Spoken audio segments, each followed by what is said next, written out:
Hello and welcome to another episode of Weekly Comic Reviews. I'm your host, the Canadian Comic Geek, and let's start off with comics you easily walk into. Most of them. First up, we have Bravest Warriors, issue 13, and this cover looks amazing. The cover A's from Bravest Warriors, and yeah, there are a lot of covers. Well, personally, I like the cover A's because, well, I love the art in cover A. It's just that amazing. No, it's not amazing. It's more awe-inspiring. Like, I just like it because it really grabs your attention.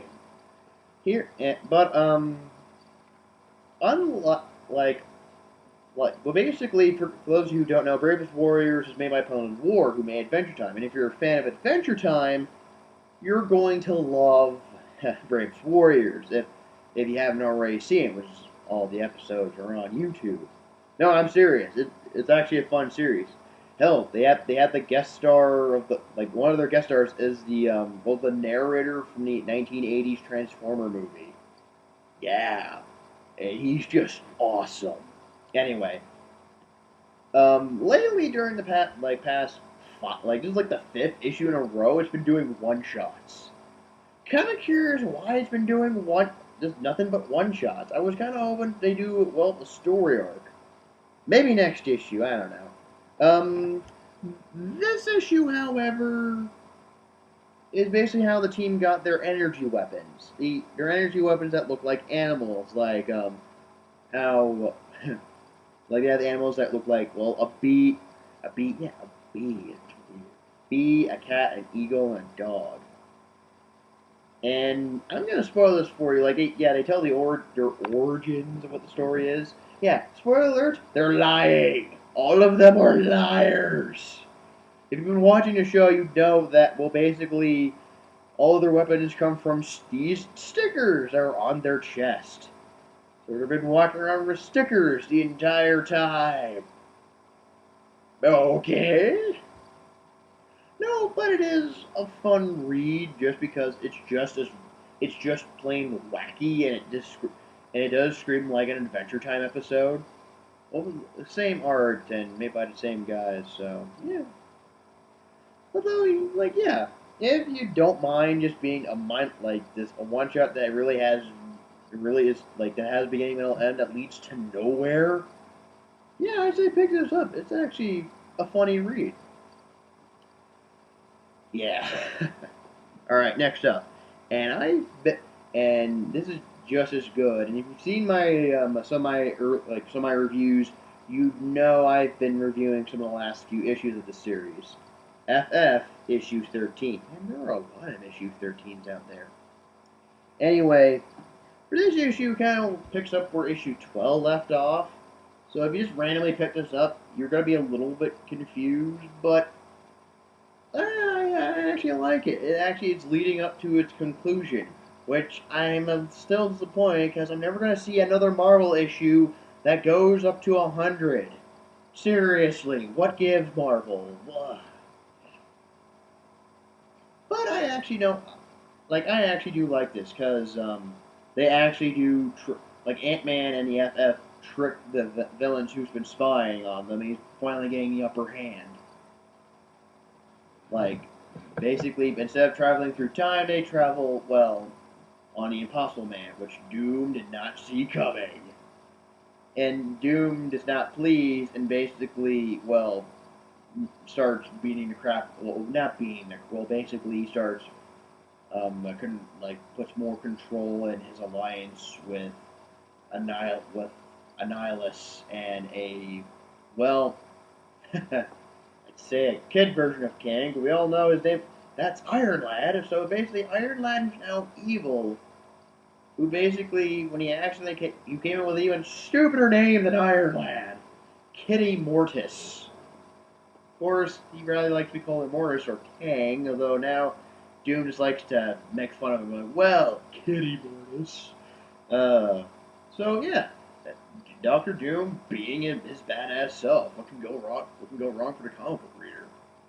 Although you do get to see, besides being on a piece of clothing of Impossible Man, which I will save for the reader because it's just that funny. They actually end up where they need to be, which was the moon, or specifically where the Watcher is. And I have to say, I actually like how they're trying to make the Watcher more human. I know that sounds weird because he's a space alien who just watches basically the mainstream Marvel universe Earth. But I actually like it. It shows like, well, he has a girlfriend, and that's actually okay. I'm actually okay with that. Hey, watchers. Hey, even a watcher needs a life. So yeah, kudos. uh, Although I think the best part is like while Ant Man's trying to figure out a way to basically well get his stuff together and figure out a plan to stop Doctor Doom from becoming Doom the Annihilating Conqueror. Yeah, yeah, comics are just funny with their mouthful names, aren't they? Anyway, besides Ant-Man trying to get stuff together, you get to see the kids having adventures on an abandoned city on the moon, which is hilarious because you get to see four different time versions of the Red Ghost. So joy, another story that involves time travel, and it's just as crazy. Not as crazy and stupid as Age of Ultron or Flashpoint, mind you. But it gets a little bit ludicrous when there's at least four versions of the guy. We're all going to the same place. Which is actually cool because of the whole time travel shenanigans. You do realize that well the kids actually do get to grow up having important adventurous lifestyles. Like one red ghost goes those blasted Moloids, or one goes that blasted Impossible Man, which is basically a future version of Impossible Man's son, Adolf, the Impossible Boy, who he is my personal favorite character out of the entire series. He's just fun to read. Anyway, if you do pick up this issue or any issue, these are fun to read, and you would be missing out on this little series of 16 issues. 16 issues. I wish there was more. All right. Next up, this is a tie-in to it's a tie-in book, and we all know how tie-in books can be annoying sometimes, don't we? But I have to say, it's still a fun read.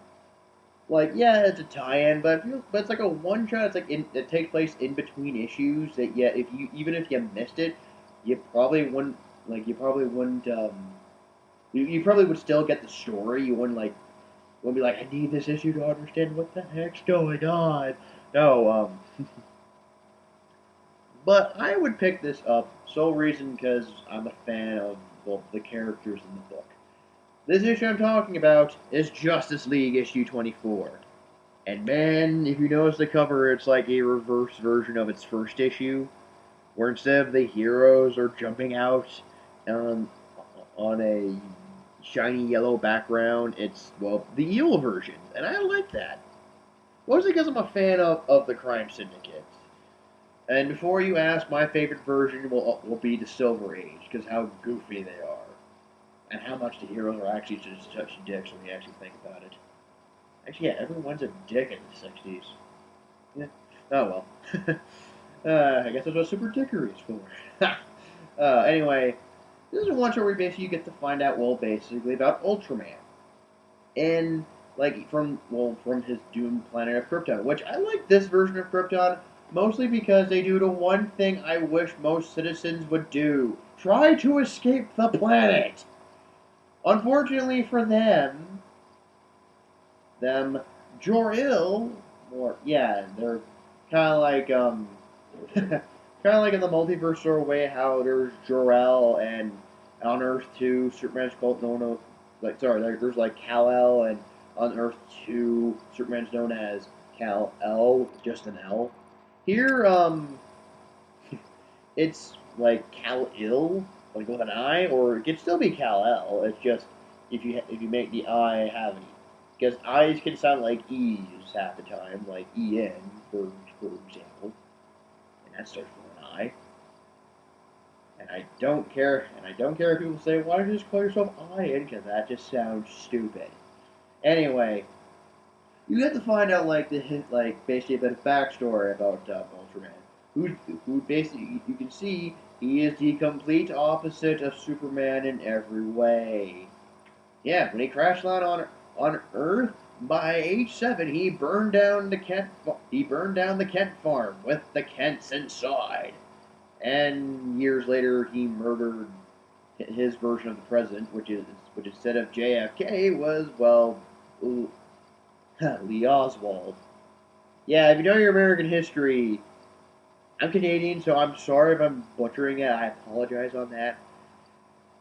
But again, like I enjoy this, even when Power Ring makes a small cameo, which just shows how much of an idiot he is throughout the entire multiverse. But that's a whole other story for another day. uh, for I know like the only disappointment is they don't focus on all the members of the crime syndicate. Maybe because I think because maybe they might be like just saving like each member gets their own single issue, which I think is great because then it gives us more backstory on why we should care about these villains. Like for Ultraman, we get to see that yeah, everyone on Earth 3 was evil, like just evil, like there were like levels of evil. There was no good on the planet, I think. Yeah, he's more shocked that there are people who are willing to do good deeds for nothing in return or anything like that, or just doing it to help their fellow man. And I have like there's two favorite scenes. First favorite scene is that when he goes to Metropolis, well, basically he tries to like torture Jimmy Olsen to find out if Jimmy was like his Jimmy Olsen, which he's not, thank God. But poor Jimmy, man, I feel sore. That Jimmy can't catch a break, can he? Jeez. And right before he torments, not torments, right before he murders Lois, because like for this new version of because for New 52 they're also got to follow Grant Morrison's origins of Superwoman, who instead of just being a evil Amazon, it's Lois Lane as an evil Amazon. Yeah, it works. For me, like right before he does anything, they get saved by not by Superman, Black Adam. And this is my second favorite scene of the comic book: the fight between Black Adam and Ultraman. Even if it is short lived, the whole fight scene between the two was amazing. And it does lead into Forever Evil issue 3. Although I think if you pick up that issue, which is next month, you won't be lost. Well, I think probably in 2 weeks, actually, if you think about it. Anyway, you won't be lost by it, I hope. Anyway, if you've ever been reading Forever Evil or just a fan of Crime Syndicate, this is most definitely a must-read. You won't be disappointed by the issue. I love how the fact they're trying to even they're trying to use some of the old stuff from the '60s and just spin it in a new way. Like how even each Earth as Superman's name is slightly different and whatnot. Like just the little tiny tidbits that just make a comic work. Anyway, next up is it's also another time Forever Evil, but it leads to a multi-crossover with other titles. Joy. The issue I'm talking about is issue 24 of Justice League Dark. Now, Justice League Dark was that series at first I just couldn't quite get into. Like, I picked up the issue because it seemed interesting, and each issue just got better and better. No, I'm serious here. It actually got to a point where I actually will go on my way to stores and pick up Justice League Dark. Here, it kind of unfortunately, because the whole Villains Month, we had to wait a month to see what happened to the team, because they were part of Trinity War, which actually led to Forever Evil, and so basically, consider Justice League. Yeah, you can assume they're not around. Unfortunately, we still don't know what happened to them. I guess we'll just find out months ahead when we probably find out that Justice League was technically alive or they get brought back to life somehow. My money's on they're trapped. Most of them are trapped on Earth 3. Who's with me on that? Anyway, And I can't really see if you all agree with me on that, but I hope some of you do. Anyway, this kind of story it's just a John Constantine issue, which you kind of wonder why have that when he has his own book called Constantine. But I actually like it in Justice League Dark because we never focus on the guy ever. Which for this issue I think it actually works because he was one of the few guys who escaped. Besides Batman and Catwoman, if you could read for other reasons. Here we get this basically focused on because children who survived because the House of Mystery. Now the House of Mystery, to sum it up, is basically the literal sense of the best definition of a haunted house, which is also the headquarters of Justice League Dark. So nice. But so for this issue, he got safe out of the house because he and the house are magically bind because he magically owns the house. And here you can see how tormented he is. And because of his magic, you get to see manifestations of it. Also, that the House of Mystery knows there's something wrong, magically wrong going on. Because this is apparently another crossover event. We somehow get a slight sneak peek of his new evil thanks to the crime syndicate arriving, known as the Blight. Who, on the internet, his costume design actually looks pretty good, but I'm not going to hold my breath saying he's the best character ever until I actually see what his character is like. Again, I'm a bit disappointed here that this is like the beginning of an 18-issue story with under 4 titles. So I have to go out of my way to buy not just Justice League Dark, but also Constantine, Phantom Stranger, and Pandora. So yay for me. Of course, we do get to see John Constantine and a character that only seen once in Phantom Stranger, known as the Nightmare Nurse, who is basically a demonic woman who basically is bound to heal the wounded and sick. So yeah, that's actually pretty cool of a character. Thank you, Dan Dio. Anyway, yeah, you can see that John Constantine and Nightmare Nurse are gonna try and form a new league to save the old league, who's now lost somewhere. He doesn't believe they're dead, no matter how many times the bad guy's like, oh yeah, they're totally dead. Bullshit, because it's comic books and death is just a revolving door. So yeah, I'll stick around because I like to see this new team, which not just only has Constantine and Nightmare Nurse, but apparently they're growing their own Swamp Thing. Now, for fans of Swamp Thing, he's not actually having a Swamp Thing, because, he's doing his own Swamp Thing things. That sentence made no sense at all. I apologize on that, but you get the idea. So seeing a somewhat blue version of Swamp Thing being grown out of the House of Mystery, my God, I want to read more on that and see how things go from there. So if you want to read another crossover event, if you want to go through 2 events at the same time, if you are into that, then yeah, this is a definite must-read. It does lead in, because this is a good start of a multi-crossover story. Now, next up, we have a new issue to a series I enjoy, and chances are I've probably been reading every other issue.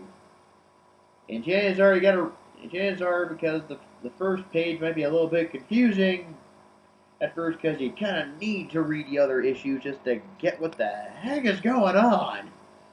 Well, I guess you wouldn't mind it so much out of the whole awesome fight out of it.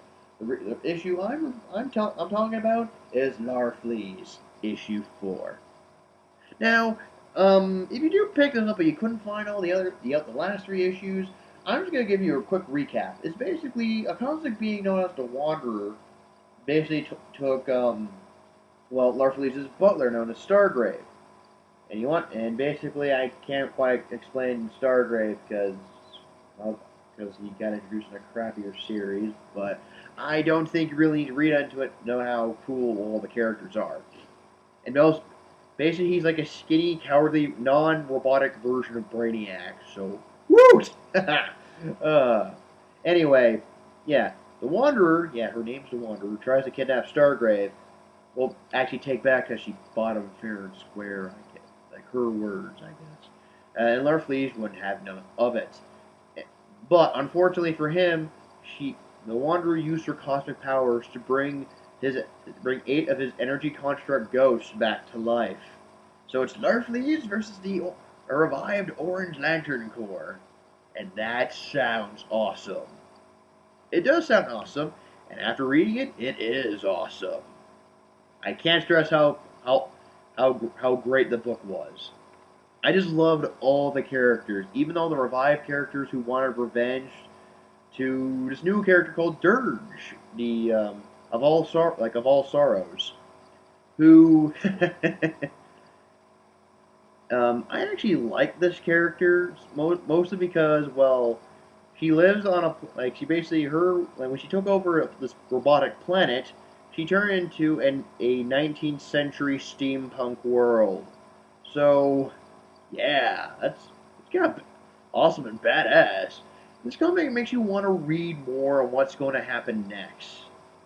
Of course, the only downside is you gotta have to read the previous 3 issues just to get what the heck's going on.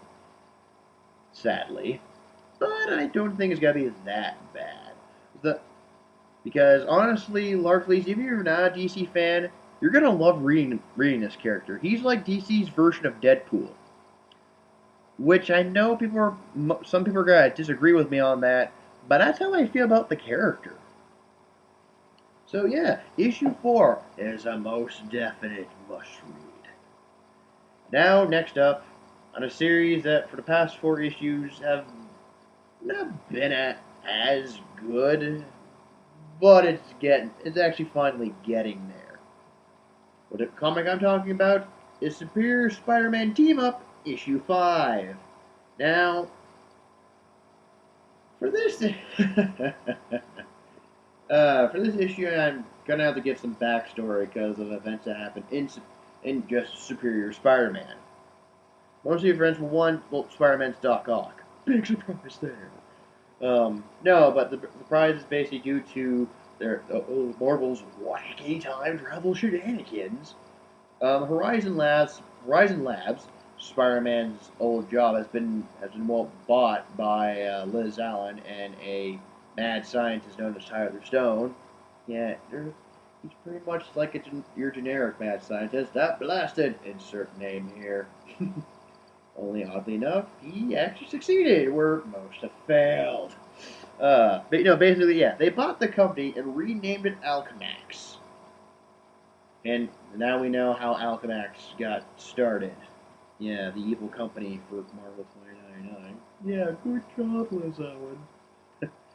And also due to the time travel shenanigans, Spider-Man 2099 is stuck in our present. Well, past in his perspective, which is annoying when you think about it. Sadly, this is actually one of the better time travel stories that Marvel's produced recently, but that's a whole story for another time. Well, that. Well, besides Alchemax they're not the focus of the story. No, the focus is that the Wrecking Crew is trying to steal this particular engine, which is due to to Spider-Man 2099's knowledge, is a device that will blow up most of New York. So yeah. So yeah. But they did get saved by Spider-Man and his new team, the Superior Six, which is basically the members of the team are just members from the old Sinister Six, which I have to admit, it's the really stupid name. No, I'm like, Sinister Six sounds better than Superior Six. Really putting Superior in your titles and everything, aren't you, Spidey? Or should I say Doc Ock? Uh, well, the good news is that he does actually finally teams up with a character called Sun Girl, who Marvel's been announcing was like 2 issues ago, which never happened. Gah. I'm just glad she's finally arrived, even if she is 2 issues late. Anyway, besides Sun Girl, who tries to save the day and actually has more future team-ups with Spidey in the next few issues, we actually get to see what the Superior Six is like when doing good. And I have to say one thing, their costumes are freaking awesome.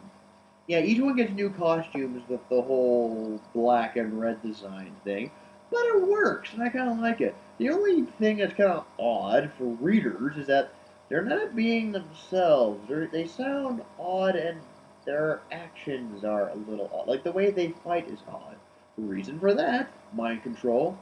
Yeah, mind control. So Doc Ock is taking a few steps way too ahead. Like in the Superior Spider-Man series by Dan Slott, you basically see Doc Ock. He's trying to work his way to people to accept the new Spidey with his new costume, the way he treats villains now. He has his own army of henchmen. He calls spiderlings. He even has robots that's spider themed in the lair. Like, he's trying to get everyone to accept all the changes and basically don't realize he's actually Doc Ock before it's too late. But it'll be already too late when they start to realize it. Here, for me anyway, it seems like he took a few steps early for mind-controlled villains. No one's gonna like that at all. No matter how many changes you make. And even the villains are like, he's even more monstrous. They want to basically beat the crap out of him. And I can actually understand why. Like, wouldn't you want to beat the crap out of the guy who's been mind-controlling you? Anyway. This is actually a really good read out of the last few, which were just okay, I guess. I'd like to see how this works. Like how long this is gonna last. See how long this is gonna last for Spider-Man's team of reformed villains, which is by Marvel. By what I got from Marvel, will be 4 issues, including the one I'm talking about right now. Although, besides having a team and teaming up with Sun Girl, we get to see what the villains are up to. Well, the Wrecking Crew comes back to their boss, who don't have the engine, and we get to find out why they were after the engine. For basically a dumb generic plan to use the engine to bleed the city dry of its money. Yeah, get rich scheme. That works all the time. And their boss, the idea to try to get the engine back from Spidey, who took it for safety reasons, and I can understand. And I can actually understand, because that sounds reasonable after everyone was trying to fight over it. Basically, the boss decides, we'll form our own team, the Masters of Evil! So basically, it's the Masters of Evil, where it has the Wrecking Crew as its members, plus a few other guys. I don't know. I have to read the next few issues that comes out a month later. Like, I like the idea of villains teaming up just for a single goal, but what I don't like is that they're reusing the same names over and over again. I swear there's like 8 teams with the same name, Masters of Evil. Why not come up with something new? Of course, knowing the villain's name, you get to find out that he's very vegetative. He's not, though. I'll say that. Like, yeah, the villain's known as Lightmaster. Now, Lightmaster is an old Marvel supervillain whose costume looks much better than what you're gonna find on YouTube when you type in his name. Yeah, no, I'm serious here. The costume in the comic is 100 times better than his original one. It looks stupid, the original. So yeah, so Spider-Man Superior 6 versus Lightmaster and the Masters of Evil. Yeah, man, I just love their corny names. That are just a mouthful. That's just me. Anyway, besides the corniness of the villain, this is actually quite a fun read. So I suggest to pick this up while you still can, just to, well, see Doc Ock's plan eventually blowing up in his face. Uh, so yeah, so yeah, it's actually a definitely fun read, and also a must for Superior Spidey fans. Now, I'm on to the last, but definitely not least, comic here for this week. The only reason I'm reviewing this one because during my last two videos I reviewed the last two Superman books, Superman issue 23 and Action Comics issue 24, because they were part of a story arc called War. And I don't know why they had to put part 2 in Action Comics, but hey, that's DC for you, trying to earn more money somehow. Anyway, sorry, I'm just rambling on. The issue I'm reviewing is Superman issue 24, which is basically the conclusion to War. And wow, this is actually not a bad read. I know Superman stories are a bit hard to read sometimes because Superman is hard to write, but this is actually quite fun. You picks up where it left off with Lois Lane with superpowers. Yeah, that makes total sense because it's DC. We'll just mark that down with stuff that Lois has already done. Now, here, she has psychic powers. Sure, why not? With psychic powers, even though when she uses them, looks like a blue version of the Human Torch. I like this, because, sometimes Lois' powers makes good stories. Here, she uses her powers to revive Superman and tries to save the city fighting Psycho Pirate, with the help of two other psychic villains, Hector Hammond and the Hive Queen, who apparently is not dead. Unfortunately, when she revived herself, she looks like one of the xenomorphs from Alien. So, yeah, I'm kind of creeped out because besides looking like somewhat like a xenomorph, she's basically a beef jerky monster. Yeah, that's something you want to buy for your kids. No, but I actually like this. Basically, a psychic battle trying to fight, and Superman, three psychics, Superman fighting the villain Psycho Pirate, who, because of his plan, does scream Psycho Pirate. And if you've seen my other reviews, you already know what I think of his costume. It looks stupid, by the way. But hey, this is actually quite fun because, for one, Superman almost puts on the Medusa mask, which is a definite no-no for anyone. And it's actually quite fun seeing how powerful the Medusa mask is. Anyway, I almost forgot the Psycho Pirates' plan. Basically is the way to describe it is basically he's making Metropolis go insane, which, well, the heroes must stop him at. How he describes it is to basically free itself from its imprisonment, so it can run by emotions. Yeah, because that makes total sense out of Psycho Pirate, though he is an emotional vampire, so yeah, that works. That works. I say kudos, DC, kudos. Although the ending of this issue, I do like this because Lois finds out who Superman is. He's Clark Kent.